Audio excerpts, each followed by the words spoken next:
Welcome to Afternoon Light, the podcast of the Robert Menzies Institute, hosted by Georgina Downer. While we often focus on the impact of migration on Australia, little attention is paid to the reverse impacts, the way migrants maintain connections to their countries of origin and how these manifest. One of the migrant groups that maintained strong links with their homeland was the 100,000 or so Chinese migrants who came to Australia during the colonial and Federation eras. Joining me to discuss the China-Australia migration corridor is archaeologist Professor Denis Byrne from Western Sydney University. Welcome to Afternoon Light, Denis. Thanks, Georgina. Good to be here.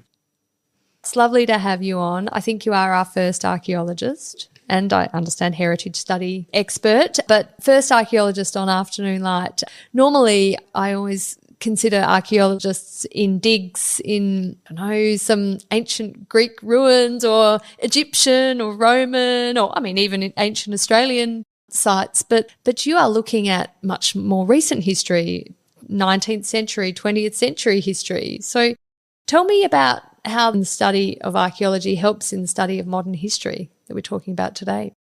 Good question. I'm certainly not a dirt archaeologist, as we say. You could tell that by looking at my fingernails, probably. But that's my disciplinary background, and I certainly spent time in trenches digging things up. But over the last decades, there's been quite a strong movement to bring an archaeological perspective, and I would say an archaeological sensibility to the more recent past, and even, in fact, the contemporary past. So there is a whole field of scholars who work in that area now. And I think it's part of a much broader shift in the humanities and social sciences to pay much more attention to materials and the materiality of the world we live in and what things can tell us that, say, history books necessarily, or documents and archives. So it's, in a way, it's a tuning in to the built and unbuilt environment around us. It's interesting. I sort of think of it as heritage studies. So, you study, for example, the architectural history of Melbourne, where I live, and how Heritage Victoria lists particular buildings for their architectural significance or their significance to a community, or a particular person lived there or a business was located there and the like. So when does heritage studies become archaeological studies? Well, there's no dividing line really yet, because a lot of people working in the heritage field are, in fact, archaeologists. And of course, whenever an old building in a place like Melbourne or Sydney is demolished by developers, archaeological excavations have to take place in that space before you can build a new building. So the two are very closely entwined. But in the case of the project we're talking about today, the China-Australia migration corridor, well, the archaeological perspective there, probably mainly concerning the fieldwork we were doing in China itself. It was very much a matter of examining and interrogating buildings that were built with money that was sent back to this area and Zhongshan County in southern China by Chinese people living and working in Australia. Most of them were men up until later in the 20th century.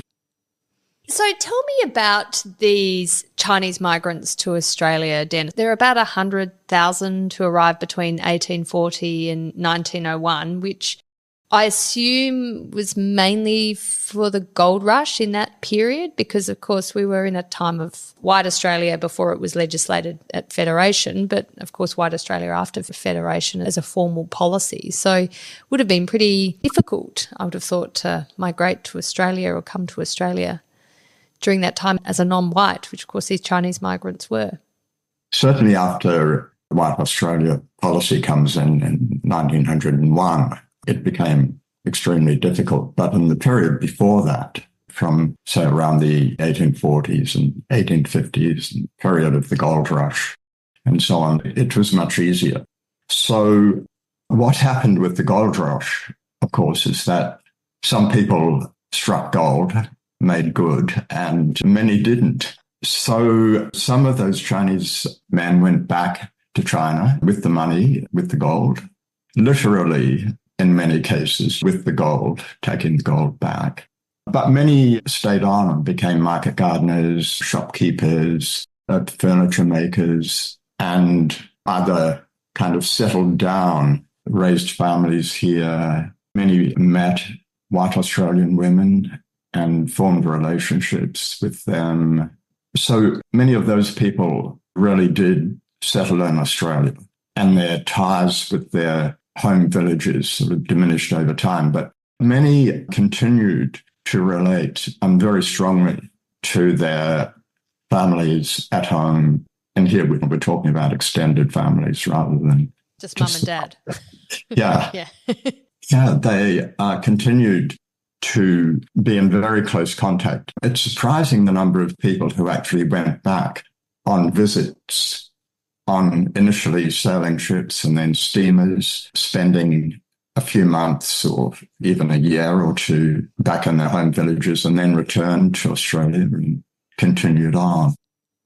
It's interesting. The narrative of migration to Australia is almost always you come to Australia and then you never leave. And you stay here and you marry, have children, they have children, they have children, they have children, and then that's it. This sort of idea that you're toing and froing, we're not familiar with, at least that narrative. I mean, when you think about modern life, of course, people come and go the whole time. Planes coming from India are full of migrants from India, but planes going back to India are full of the migrants from India who are visiting home. I mean, that's half of the course.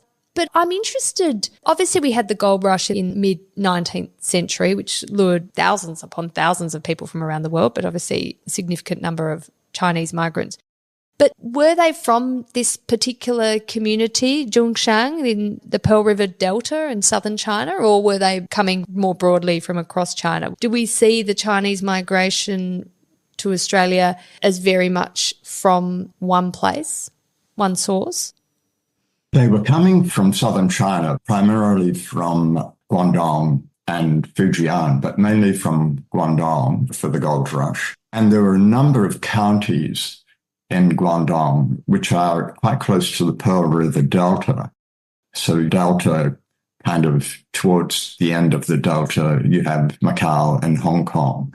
So the counties surrounding that, many of them sent many people to the gold rushes. But within those counties, you would have 50 or 60 villages with their agricultural lands around them. And from certain villages, people went to the gold rush or migrated to Australia for other reasons, and certain villages didn't. And some villages sent lots of people to Hawaii or Cuba, other parts, South America, Canada, the US. When we were doing fieldwork in Zhongshan, people would talk about particular villages as being like a Hawaiian, that's a Hawaiian village. And over there, you've got an Australian village.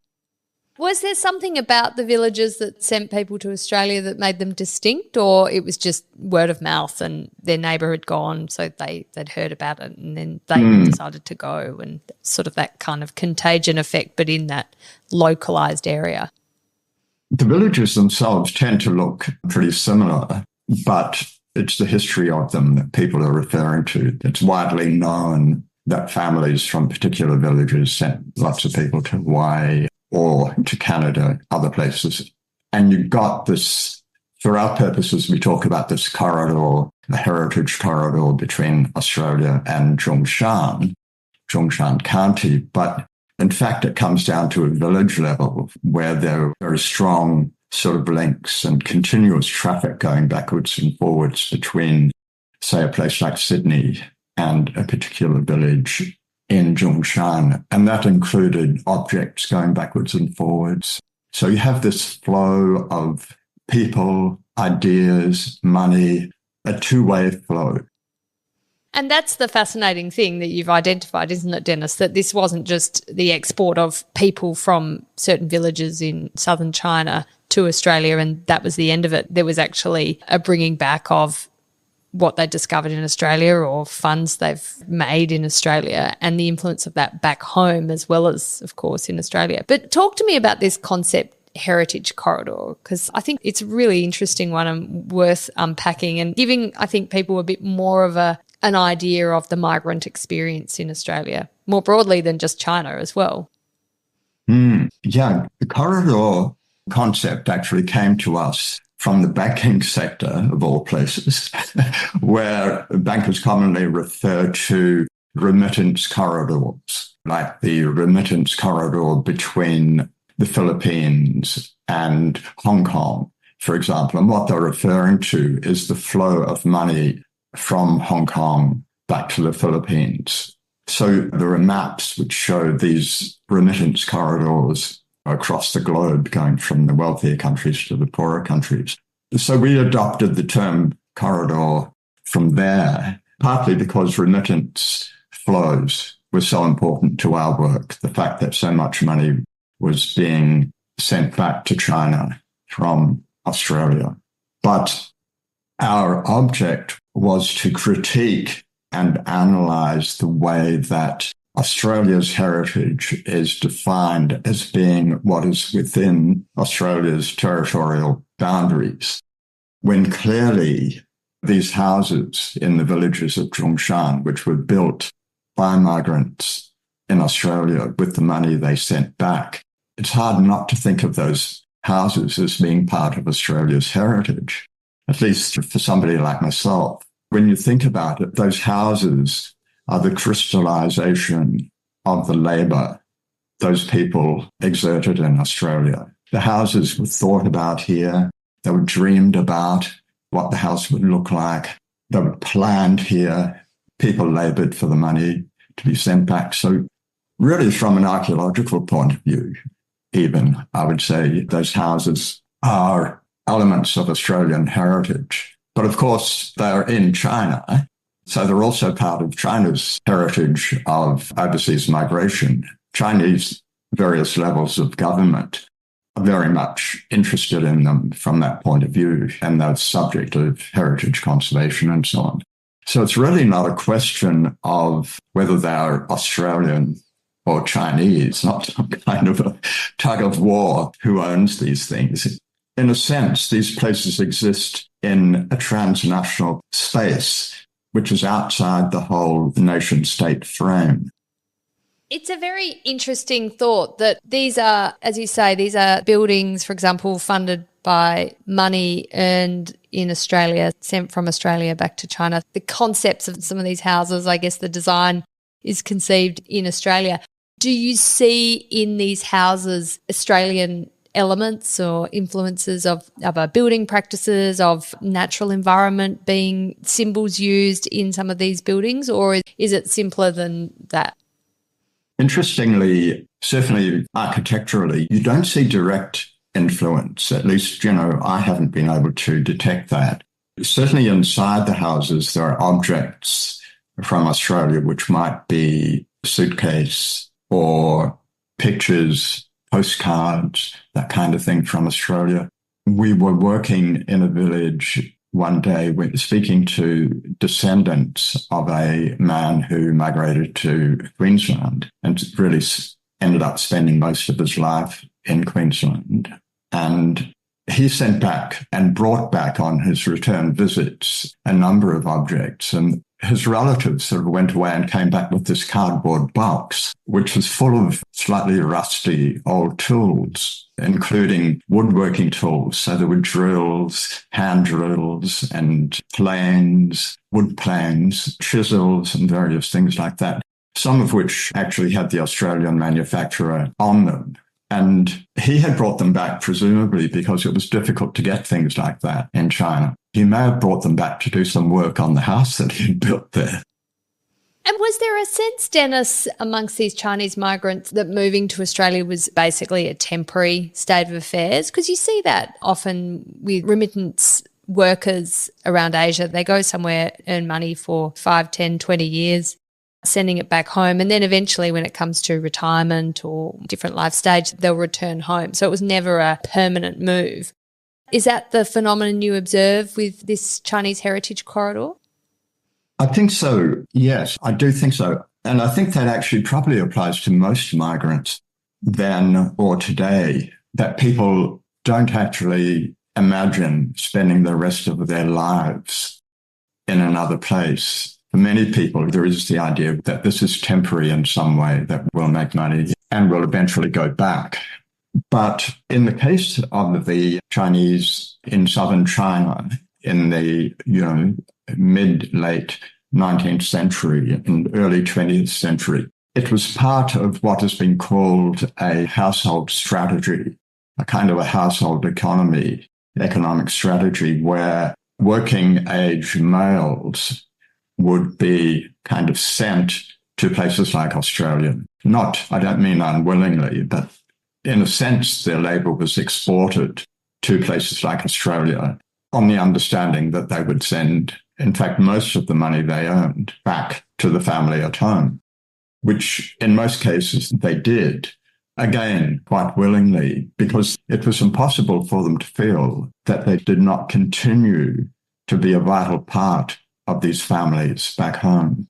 I was actually at a seminar last week and somebody said, probably for all migrants, the primary motivation is to have a better life, to achieve a better life.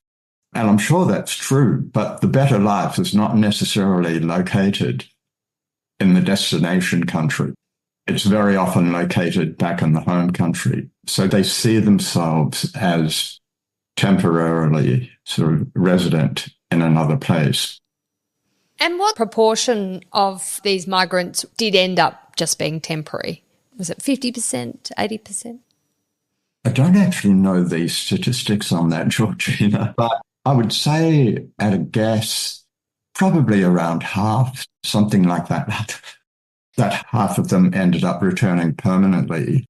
But there's a lot of kind of leeway in there because many of those people actually stayed here for decades and then eventually retired back in their villages. Some only stayed for a couple of years and then went back. And there are lots of different aspects to this, including, for example, men who are able to bring their wives to Australia, who were normally from the same county and had children here, or people who had children with white Australian women. They very often sent those kids back to Zhongshan County to go to school for a couple of years, for example, so that they would learn the local language, not just Cantonese, but the local dialect of Cantonese. That was a real priority because if they saw these children as doing some kind of business, going into some kind of business later in life, that would involve China, like some kind of trading business. It's interesting hearing you reflect on their experiences. It doesn't sound like these migrants ever saw Australia as truly home, did they? It was a means to an end of improvement of your economic conditions or your family's prospects. Well, I think clearly some of them quite a few of them ended up staying here. We know that. They're kind of settled and their descendants are still here. So they became attached to Australia. Presumably later in life, they began to identify as Australian, although white Australia didn't encourage people like Chinese to identify as Australian. Quite the opposite. And was that a problem, do you think, for these Chinese migrants, that the reception they received from white Australians was pretty hostile? There was a fair degree of racism, which led them to think, well, this isn't a long-term prospect for us. We'll get what we can out of the country and then head back home eventually. Yeah, I think so, certainly. They experienced continuous hostility, really. On another project, working with a former PhD student who worked on this project, Christopher Cheng, who's been looking at records on market gardens in Parramatta and at press reports of Chinese market gardeners being robbed or harassed or assaulted by white people in Parramatta, very often by young males who would steal from them, take things from their gardens, steal from the carts that they were driving around selling their produce and so on. And you really get the sense that there was a kind of a level of hostility that was sometimes very overt, but was kind of always there as a sort of an underlying thing. It didn't apply to every white person, and there are lots of stories of close relationships forming. But certainly that negativity towards them, which is obviously racist, was there and discouraged people from thinking of themselves as Australian. To what extent that influenced the people who left and sort of went back permanently to China, I don't know, but it was always there. Tell me some of the other things that the remittance money went towards that Chinese migrants in Australia were sending funds back for. Obviously, the houses, that there's some interesting, I think, anecdotes you've recorded about how masonry tower houses were erected because the remittance-generated wealth of the immigrant villages attracted gangs of bandits, and so they needed to really reinforce their buildings because they were doing so well back in Australia, which is really interesting. But what were the other things they were funding? Well, very often there were modern things. So sewing machines, things like Singer sewing machines, that sort of foot pedal mechanism. Bicycles were big. So quite often when these men went back to their villages, and they would go via Hong Kong because that's where the ships sort of went. Quite often they'd buy these things in Hong Kong, the sewing machine or the bicycle and other modern things like that, and carry them back to the village. So very much this kind of symbolic homecoming with your wealth sort of surrounding you and all the prestige that would go with that. But the houses themselves, from the earliest houses that were built with money sent back from Australia, were just very similar to the traditional village houses, sort of quite small, single-story, gabled roofs. Gradually, the houses over the next couple of decades become larger, and some of them have mezzanine floors. So there's more space and paintings under the eaves on the outside of the house in traditional sort of styles. Then you get larger houses again, which are two-story, and they start to have windows in them, exterior windows, which traditional houses never had. And the windows have glass, so they are the glass wooden-framed windows. And the windows allowed light to come into the rooms, whereas previously the traditional sort of rooms were very dim. And that allowed, all sorts of modern activities like reading, for example. So literacy was becoming quite common around the late 19th, early 20th century. And sewing, making clothes, including modern clothes. Why I emphasize the modernity of these things, including the houses themselves, is that the migrants themselves, the very fact of traveling internationally, sort of identified you as modern. And this is a period in China where there's a real emphasis on joining the modern world, having a modern economy. And it's partly to do with China being able to stand up against the Western powers' encroachments.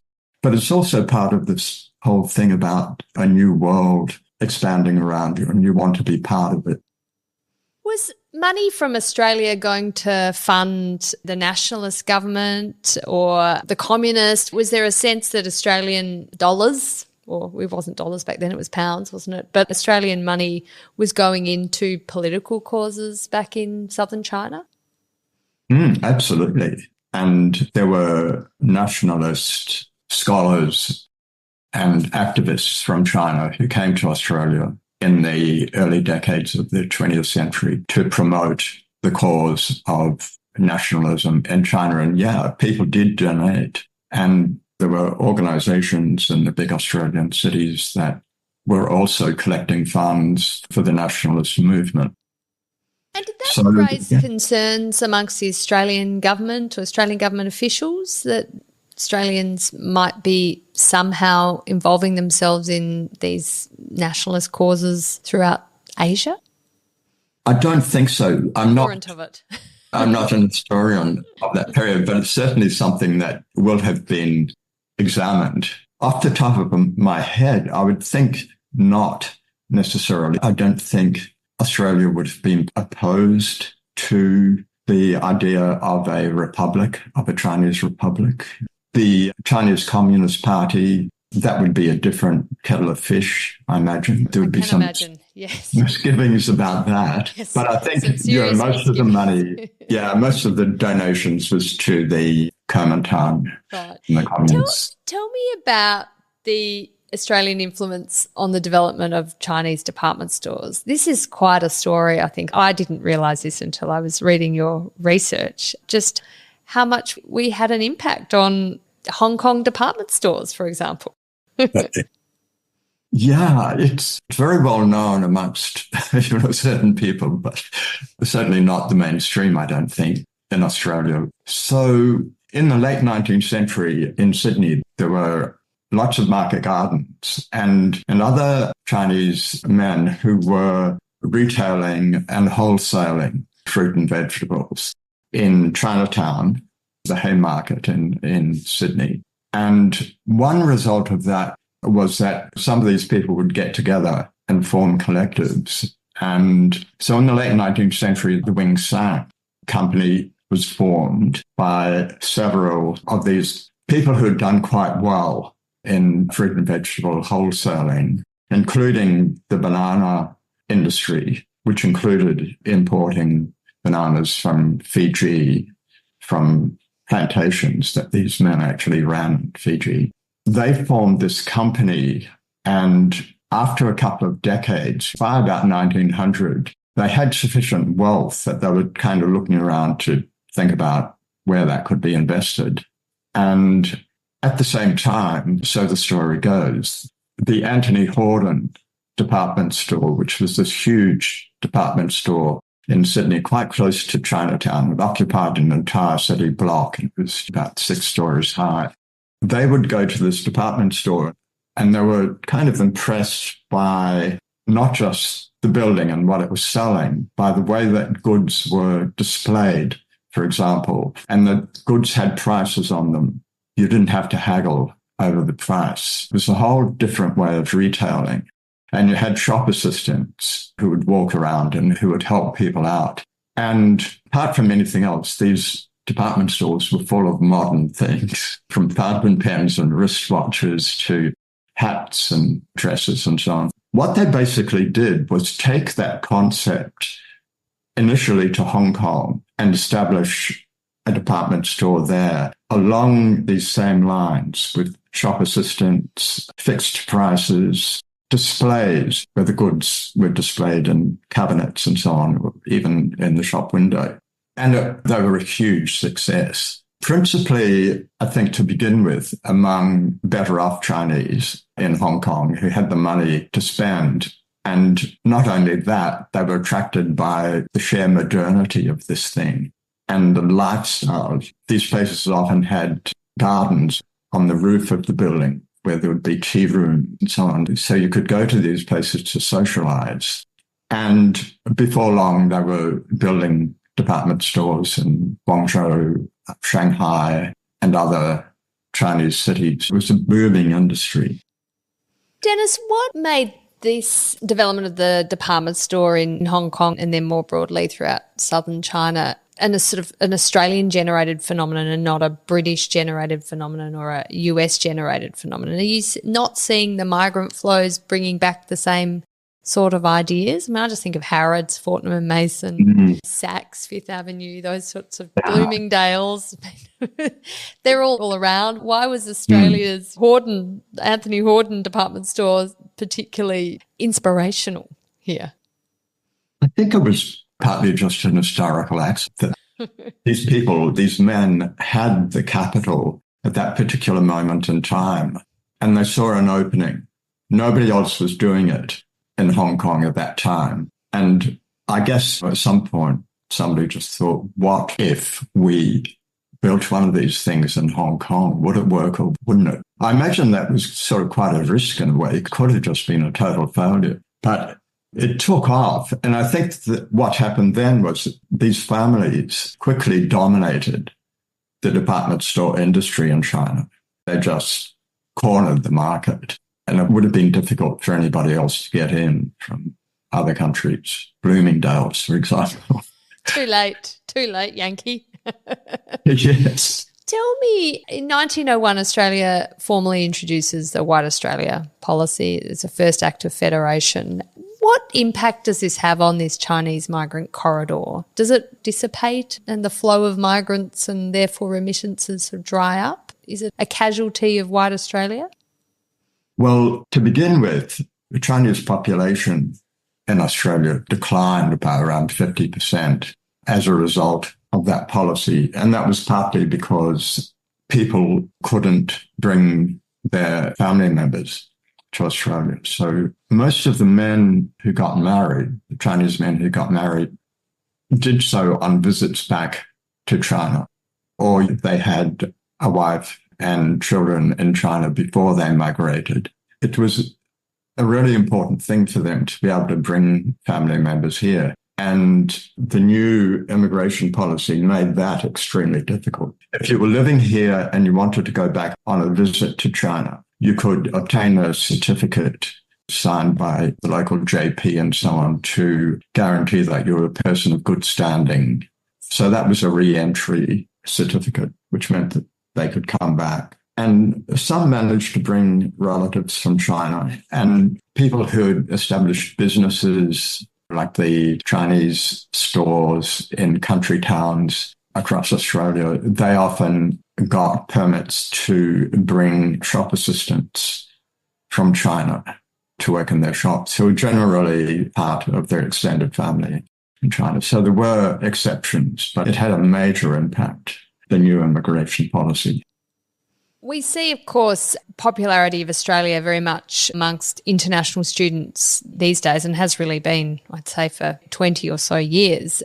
Certainly not a new phenomenon. Do you see a modern manifestation of the Chinese migration corridor through the numbers of international students coming from China to Australia and then going back and influencing their homes with what they've brought from Australia and the like? Yeah, I think you can. I think there are elements which are quite similar, one of which would be the whole phenomenon of chain migration, where in the old days, somebody from a village would go to Australia and word would get back, or they would come back and say how fabulous it was. Let's hope so. Yeah, so other people would be motivated to go. And once they got to the destination, that person and other people from the same village would be there to help them out. So I think something a bit similar applies in the case of international students. And I think, there's probably that similar phenomenon where the areas that students live in Australian cities, they kind of become the familiar map of their conception of what a place like Melbourne or Sydney is. And, particularly because of social media, those precincts of Australian cities become extremely familiar in certain parts of India and China, for example, more familiar than they would be to most people in Australia.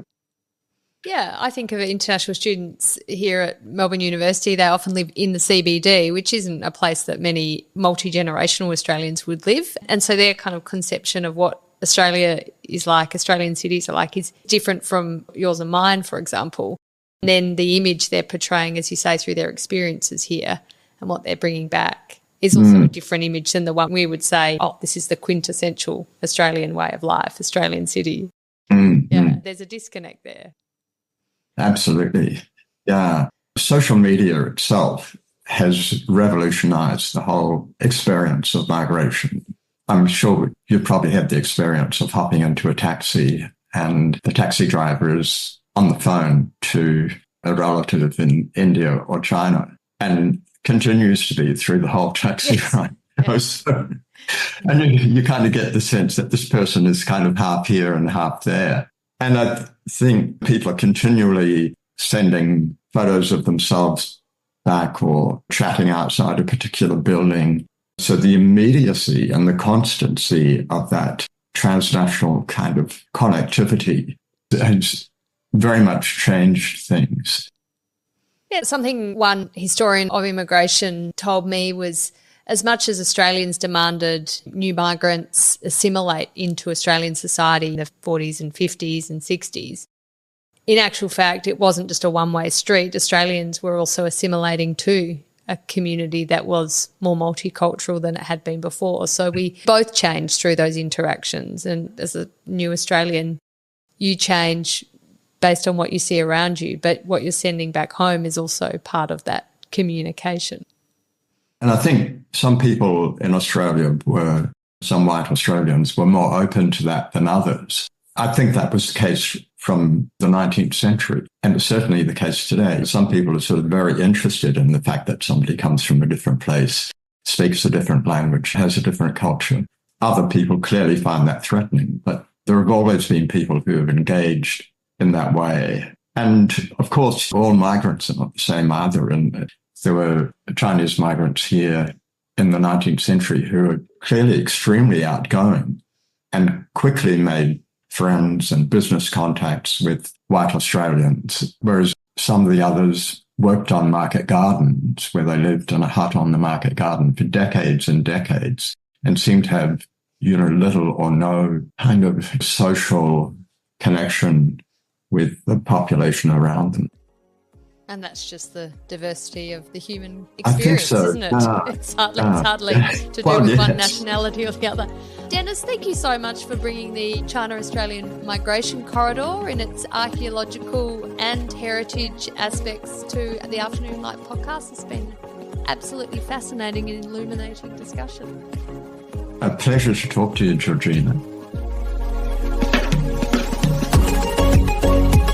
That's it for this week's episode of Afternoon Light, the podcast of the Robert Menzies Institute. Please make sure to subscribe and catch up on our latest online content on our website or on Twitter, LinkedIn or Facebook.